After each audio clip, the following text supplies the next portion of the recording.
7ஆம் வகுப்பு 2ஆம் பருவம் வகைப்பாட்டியலின் அடிப்படைகள். இதுவரை கண்டறியப்பட்டுள்ள உயிரினங்கள் சுமார் 8.7 மில்லியன்.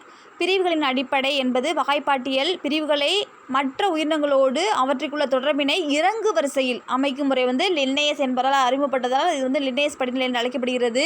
விலங்குகள் வகைப்பாடு பார்க்கலாம். ஒன்று முதுகெலும்பு உள்ளவை, இன்னொன்று முதுகெலும்பு அற்றவை. முதுகெலும்பு உள்ளவையில் பார்த்தோன்னா வெப்பரத்த விலங்கு, இன்னொன்று குளிரத்த விலங்கு. வெப்பரத்த விலங்குகள் எதெல்லாம் பார்த்தோன்னா பாலூட்டிகள், பரப்பன. குளிரத்த விலங்கு பார்த்தோன்னா மீன்கள், ஊர்வன, இருவால். முதுகெலும்பு அற்றையில் கண்டங்கள் உள்ள கால்கள், கால்கள் அற்றவை. கண்டங்கள் உள்ள கால்கள் 3 ஜோடி கால்கள், 3க்கு மேற்பட்ட. கால்கள் அற்றவையில் புழு போன்றவை, புழு வடிவற்றவை. வகைப்பாட்டியல் 7 முக்கிய படிநிலை உள்ளது. உலகம், தொகுதி, வகுப்பு, வரிசை, குடும்பம், பேரினம், சிற்றினம். வகைப்பாட்டின் அடிப்படை அலகு சிற்றினம். விலங்குகள் தொகுதி மற்றும் பண்புகளை பார்ப்போம். தொகுதி ஒரு செல் அல்லது புரோட்டோசோவா. தொகுதியில் ஒரு செல் உயிரி.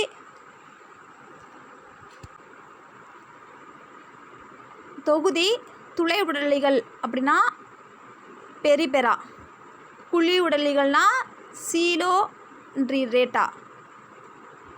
தட்டைப்புழுக்கள்னா பிளாஸ்டிஹெல்மின்தஸ். உருளைப்புழு அப்படின்னா நெமோடேட்டா. வலதிசை புழுக்கள்னா அணிலிடா. வளைஞ்சு போகிறதுனால அணிலிடா. கணுக்காலிகள்னா ஆர்த்ரோபோடா. கணுக்காலிகள் அப்படின்னா ஆர்த்ரோபோடா. மெல்லுடலிகள் அப்படின்னா மொலாஸ்கா. அதிலே பாருங்கள், மெல்லுடலிகள் மொலாஸ்கா. முத்தோலிகள்னா எக்னோடெர்மேட்டா.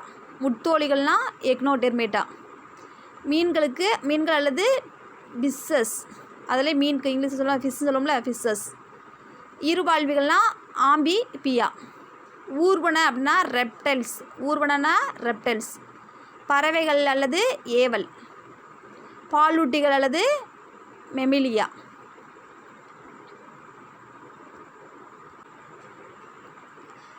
தாவரங்களை விதைகள் அடிப்படையில் விதையில்லா தாவரம் மற்றும் விதை உள்ள தாவரம் என 2ஆக பிரிக்கலாம்.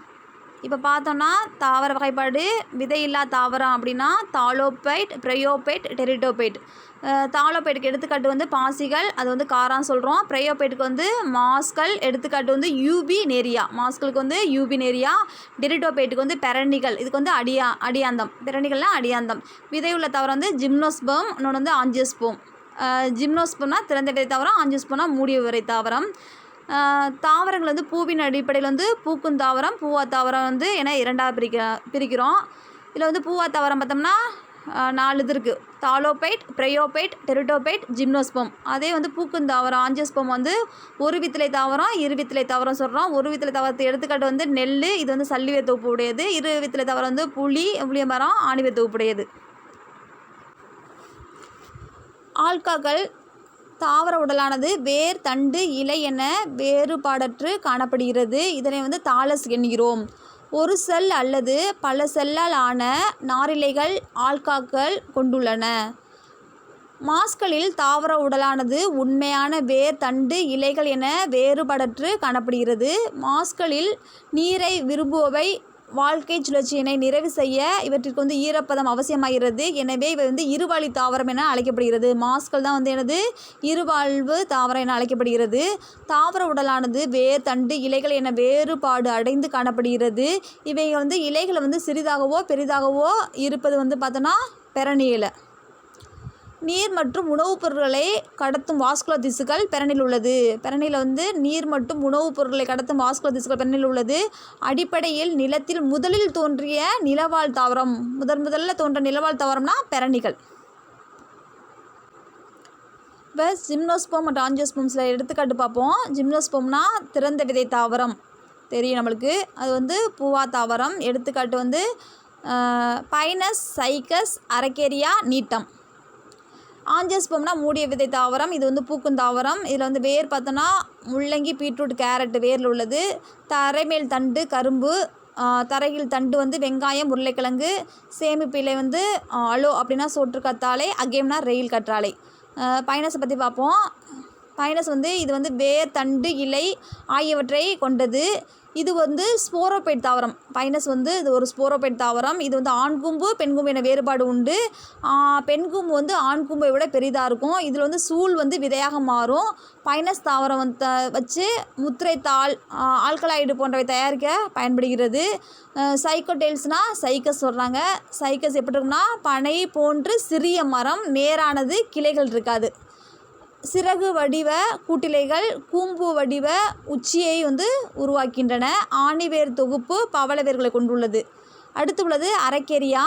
இது வந்து டயோசியஸ் வகை தாவரம். இது வந்து பிட்மில்லி, எக்ஸல்லா, இம்பிரிகேட்டா இவையாவும் அழகாக வளர்க்கப்படுகின்றன.